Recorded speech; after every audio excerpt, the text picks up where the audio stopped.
ಸಾಲಿನ ರಾಜ್ಯ ಚಲನಚಿತ್ರ ಪ್ರಶಸ್ತಿ ಪ್ರದಾನ ಸಮಾರಂಭದಲ್ಲಿ ಮುಖ್ಯ ಅತಿಥಿಗಳಾಗಿ ಭಾಗವಹಿಸಿರ್ತಕ್ಕಂಥ ಮೈಸೂರು ಜಿಲ್ಲಾ ಉಸ್ತುವಾರಿ ಸಚಿವರಾದಂಥ ಡಾಕ್ಟರ್ ಎಸ್.ಸಿ. ಮಾದೇವಪ್ಪ ಅವರ ಈ ಸಮಾರಂಭದ ಅಧ್ಯಕ್ಷತೆ ವಹಿಸಿರ್ತಕ್ಕಂಥ ಶಾಸಕರಾದಂಥ ಹರೀಶ್ ಗೌಡ ಅವರ, ಲೋಕಸಭೆಯ ಸದಸ್ಯರಾದಂಥ ಸುನಿಲ್ ಬೋಸ್ ಅವರ,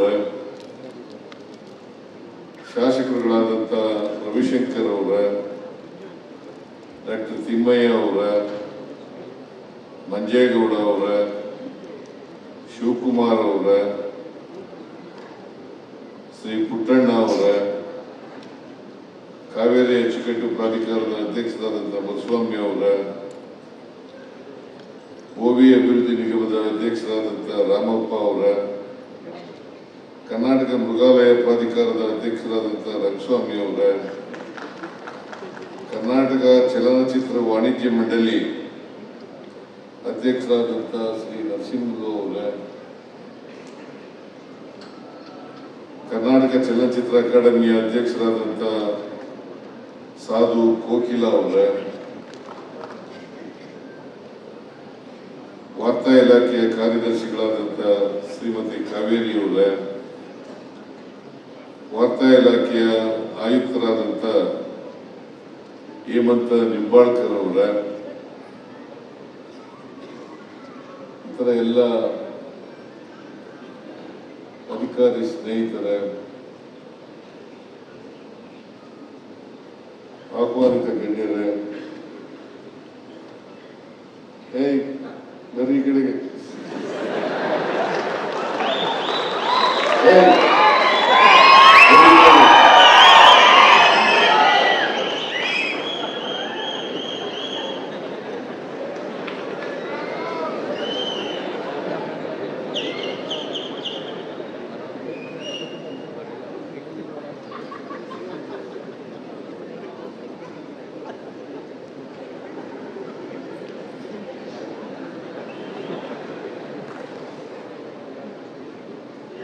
ಇದು ಚಲನಚಿತ್ರ ಪ್ರಶಸ್ತಿ ಪ್ರದಾನ ಸಮಾರಂಭ.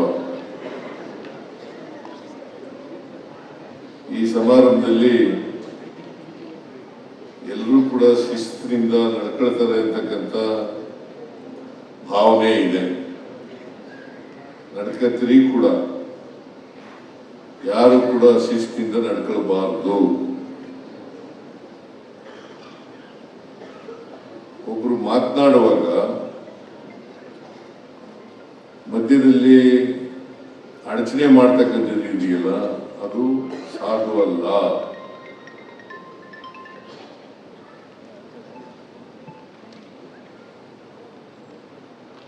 ನಾನು ಇದ್ರ ಬಗ್ಗೆ ಹೆಚ್ಚು ಮಾತಾಡಕ್ ಹೋಗಲ್ಲ.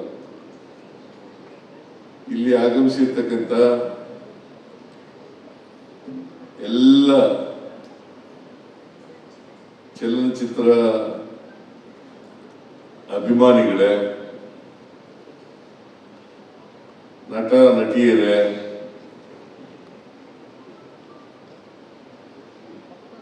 ರಾಜ್ಯ ಚಲನಚಿತ್ರ ಪ್ರಶಸ್ತಿ ಪುರಸ್ಕೃತರ, ಇತರ ಎಲ್ಲ ಸ್ನೇಹಿತರೆ,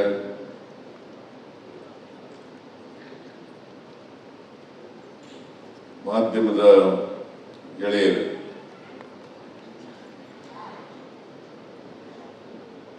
ಮೈಸೂರು ನಗರದಲ್ಲಿ ಸಾಂಸ್ಕೃತಿಕ ನಗರಿ ಅಂತ ಕರಿತೀವಿ, ಸಾಂಸ್ಕೃತಿಕ ನಗರ ಅಂತೇಳಿ ಕರಿತೀವಿ. ಇಲ್ಲಿ 2018 ಮತ್ತು 2019 ಈ 2 ವರ್ಷಗಳ ರಾಜ್ಯ ಚಲನಚಿತ್ರ ಪ್ರಶಸ್ತಿ ಪ್ರದಾನ ಸಮಾರಂಭ ನಡೀತಾ ಇದೆ. ನಿಮ್ಗೆಲ್ಲ ಅನಿಸಿರ್ಬೇಕು, 2018-19 ಯಾಕೆ ಇಷ್ಟು ವರ್ಷ ಆದರೂ ಕೂಡ ಮಾಡಲಿಲ್ಲ ಅಂತಕ್ಕಂಥ ಪ್ರಶ್ನೆ ಸಾಮಾನ್ಯವಾಗಿ ಉದ್ಭವ ಆಗ್ತದೆ. ಒಂದು ಕಾರಣ, ಹಿಂದಿನ ಸರ್ಕಾರದವರು ಮಾಡಲಿಲ್ಲ.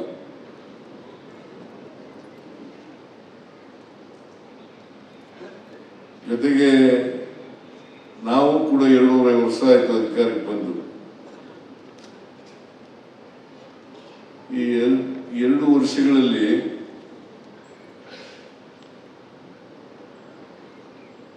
ಹದಿನೆಂಟು 19 ಚಲನಚಿತ್ರ ಪ್ರಶಸ್ತಿ ಪ್ರದಾನ ಮಾಡಬೇಕಾಗಿತ್ತು. ಕಾರಣಾಂತರದಿಂದ ವಿಳಂಬ ಆಯಿತು. ಅದಕ್ಕೆ ನಾನು ತೀರ್ಮಾನ ಮಾಡಿದ್ದೀನಿ, ವಾರ್ತಾ ಇಲಾಖೆಯವ್ರ ಜೊತೆ ಚರ್ಚೆ ಮಾಡಿದ್ದೀನಿ.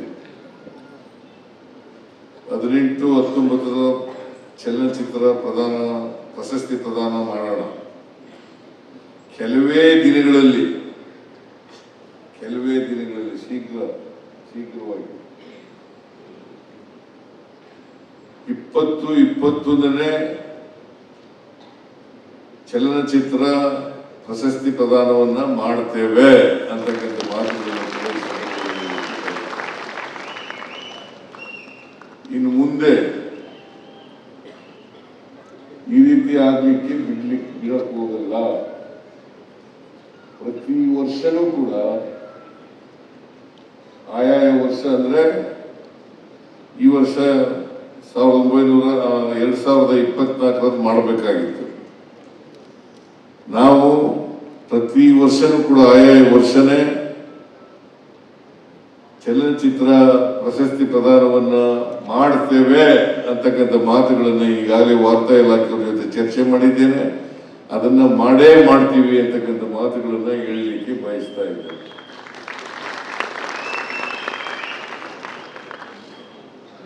ಇದು ಆ ವರ್ಷ ಮಾಡಿದ್ರೇನೆ ಅದಕ್ಕೆ ಅರ್ಥ ಬರೋದು. ಸುಮಾರು 5-6 ವರ್ಷ ಆದ್ಮೇಲೆ ಪ್ರಶಸ್ತಿ ಪ್ರದಾನ ಮಾಡಿದ್ರೆ ಅದಕ್ಕೆ ಅರ್ಥ ಬರ್ಲಿಕ್ಕಿಲ್ಲ ಅಂತಕ್ಕಂಥ ಭಾವನೆಯನ್ನು ನನ್ನದು ಅಂತಕ್ಕಂಥ ಮಾತುಗಳನ್ನ ಹೇಳಲಿಕ್ಕೆ ಬಯಸ್ತಾ ಇದ್ದೇನೆ.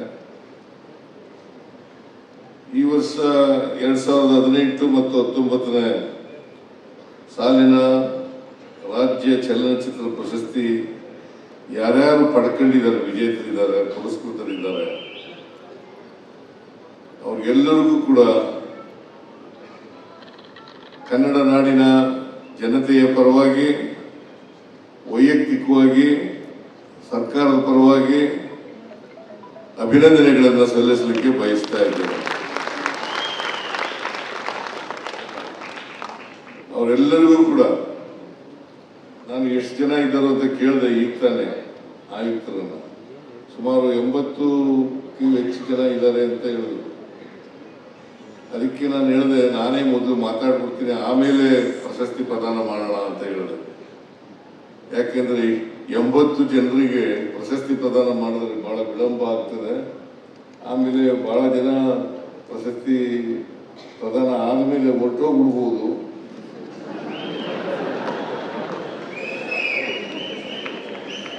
ನನ್ನ ಮಾತು ಯಾರು ಕೇಳೋರೇ ಇರೋದಿಲ್ಲ.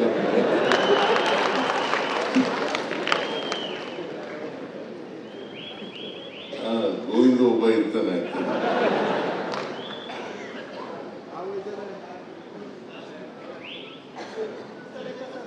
ಎಲ್ಲ ಸುಮ್ಮನೆ ತಮಾಷೆಗೆ ಹೇಳಿದೆ. ಬೆಂಗಳೂರಿನಲ್ಲ, ತಮಾಷೆಗೆ ಹೇಳಿದೆ. ಇದನ್ನ ಯಾರು ಕೂಡ ಗಂಭೀರವಾಗಿ ತಗೋಬೇಕಾದಂತ ಅಗತ್ಯ ಇಲ್ಲ.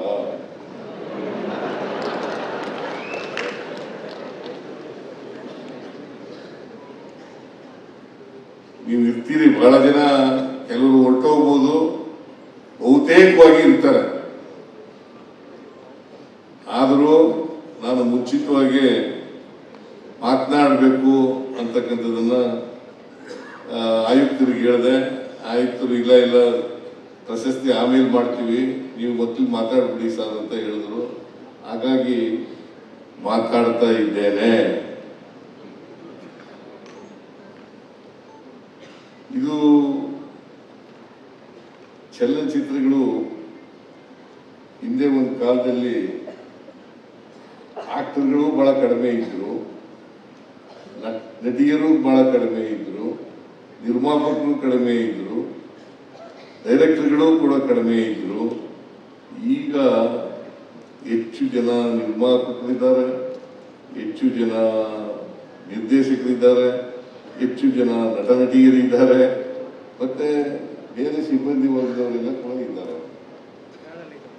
ಒಂದು ಕಾಲದಲ್ಲಿ ಆಗ ಒಂದು ವರ್ಷಕ್ಕೆ 2-3 ಸಿನಿಮಾಗಳು 4-5 ಸಿನಿಮಾಗಳು ತಯಾರಾದರೆ ಹೆಚ್ಚು ಆಯ್ತಾ ಇತ್ತು, ಅವೇ ಹೆಚ್ಚು.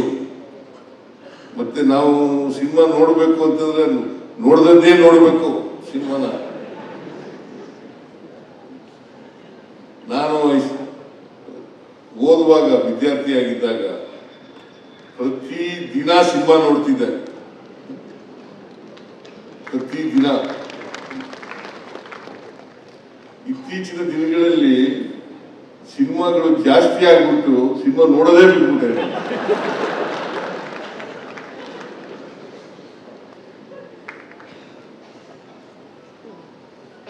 ಸೊ ಹಾಗಾಗಿ ಈಗಿನ ಸಿನಿಮಾಗಳು ಒಂದು ಮೊದಲಿದ್ದಷ್ಟು ಮೌಲ್ಯಯುತವಾದಂಥ ಸಿನಿಮಾಗಳು ಕಡಿಮೆ ಆಗಿದ್ದಾವೆ.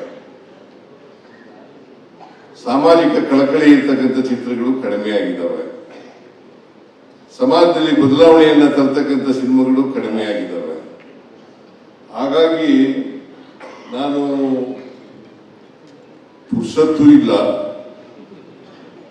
ಎರಡನೇದು ಈ ಕಾರಣಕ್ಕೋಸ್ಕರ ಸಿನಿಮಾಗಳನ್ನ ನೋಡೋದನ್ನ ಕಡಿಮೆ ಮಾಡಿದ್ದೀನಿ. ಬಹಳ ಅಪರೂಪ ಸಿನಿಮಾಗಳು ನೋಡೋದನ್ನ. ಬಹಳ ಹಿಂಸೆ ಮಾಡಿ ಒತ್ತಾಯ ಮಾಡಿದ್ರೆ ನೋಡಿ, ಇನ್ನೂ ಕಾಂತಾರ ಸಿನಿಮಾ ನೋಡಕ್ಕಾಗಿಲ್ಲ ನನಗೆ.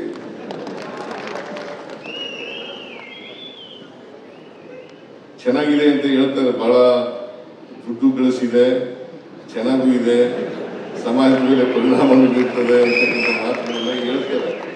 ನೋಡಕ್ಕಾಗಿಲ್ಲ ನಾನು, ಏನ್ ಮಾಡೋದು, ಸಮಯದ ಅಭಾವದಿಂದ ನೋಡ್ಲಿಕ್ಕಾಗಿಲ್ಲ. ಒಂದಿನ ನೋಡ್ತೀನಿ.